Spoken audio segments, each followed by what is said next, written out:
अब देश में जो रिफॉर्म हो रहे हैं वो इन दीवारों को हटाने का काम कर रहे हैं। अभी हाल ही में जो एग्रीकल्चर रिफॉर्म्स हुए हैं वो इसी की एक कड़ी है। एग्रीकल्चर सेक्टर और उससे जुड़े अन्य क्षेत्रों, चाहे वो एग्रीकल्चर इंफ्रास्ट्रक्चर हो, फूड प्रोसेसिंग हो, स्टोरेज हो, कोल्ड चेन हो, इनके बीच पहले हमने ही ऐसी दीवारें देखी हैं। अब ये सभी दीवारें हटाई जा रही हैं, सभी अड़चनें हटाई जा रही हैं।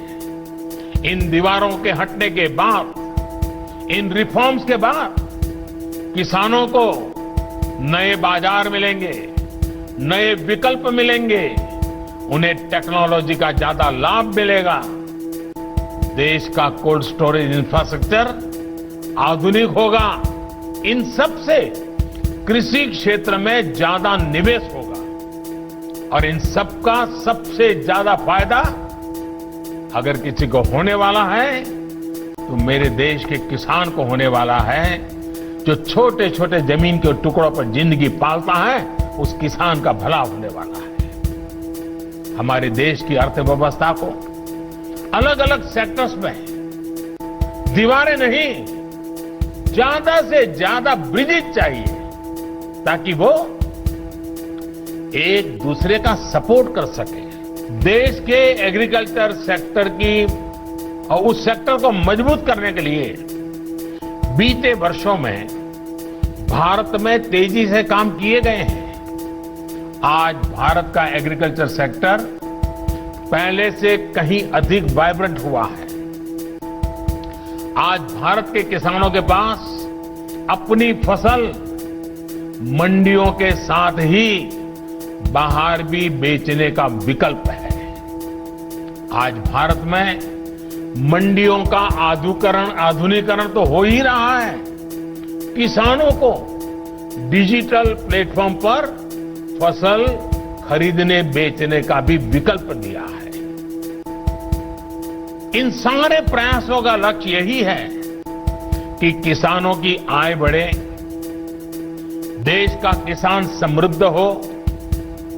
जब देश का किसान समृद्ध होगा तो देश भी समृद्ध होगा।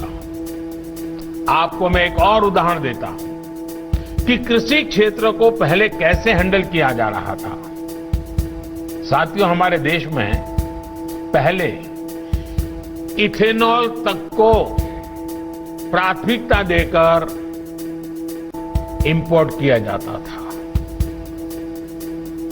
जबकि खेतों में गन्ना किसान परेशान रहता था कि उसका गन्ना बिक नहीं रहा या उसके गन्ना किसानों का हजारों करोड़ रुपए का बकाया भी समय पर मिलता नहीं था। हमने इस स्थिति को बदला। हमने देश में ही इथेनॉल के उत्पादन को बढ़ावा दिया। पहले चीनी बनती थी, गुड़ बनता था। कभी चीनी के दाम गिर जाते थे तो किसान को पैसे नहीं मिलते थे, कभी चीनी के दाम बढ़ जाते थे तो कंज्यूमर को तकलीफ होती थी। यानी कोई व्यवस्था ऐसी चल ही नहीं सकती। और दूसरी तरफ हम हमारे कार स्कूटर चलाने के लिए विदेशों से पेट्रोल लाते थे। अब ये काम इथेनॉल भी कर सकता था। अब देश में पेट्रोल में 10% तक इथेनॉल की ब्लेंडिंग करने की तरफ बढ़ रहा है। सोचिए, इससे कितना बड़ा बदलाव आने वाला है। इससे गन्ना किसानों की आमदनी तो बढ़ेगी, रोजगार के भी नए अवसर मिलेंगे। दोस्तों, आपको ये वीडियो कैसा लगा और आपका इस बारे में क्या विचार है, ये हमें नीचे दिए कमेंट बॉक्स में लिखकर जरूर बताएं। साथ ही इस वीडियो को लाइक करें, जिससे हमें और वीडियोस बनाने के लिए मोटिवेशन मिलेगा।